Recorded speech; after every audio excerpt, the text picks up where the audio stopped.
श्रवणनयनजम्बा मानसं व्यापराधम् विहितमविहितं वा सर्वविरावतं स शिवशर्वविनाथवाणे गङ्गाधरक्रतुपते गरुडध्वजाप्ता श्रीमल्लिकार्जुन विभो तव सुप्रभातम्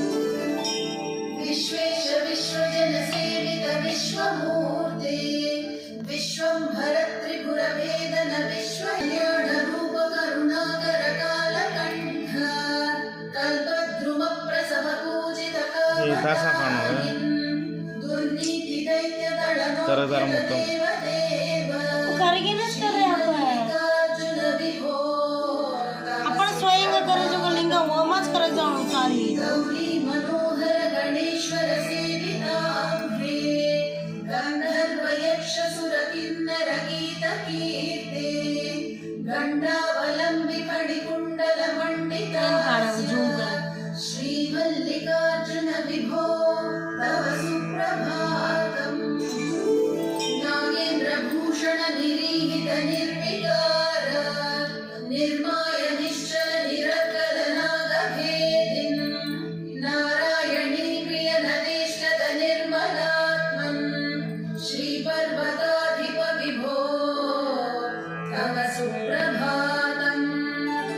सृष्टं त्वयैव जगदेतरशेषमीश रक्षाविधिश्च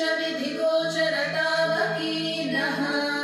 संहार शक्तिरपि शङ्कर किङ्करीते श्रीशैलशेखर विभो तव सुप्रभातम् एकस्त्वमेव बहुधा भवभासि लोके मल्लिकार्जुन महेश्वर सुप्रभात स्तोत्रं पठन्ति भुवि ये मनुजाः प्रभाते ते सर्वसौख्यमनुभूय परानवाप्यम्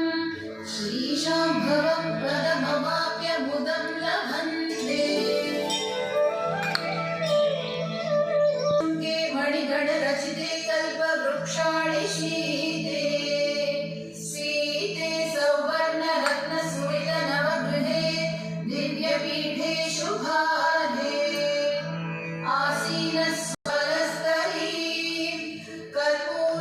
कर्पूरध्रनिश्चूर्ण खपुरा मोदोल सद्वीटिका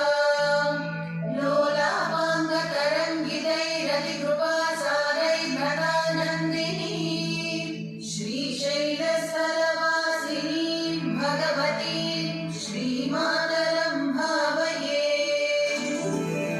राजन्मत्तमराळमन्दगमना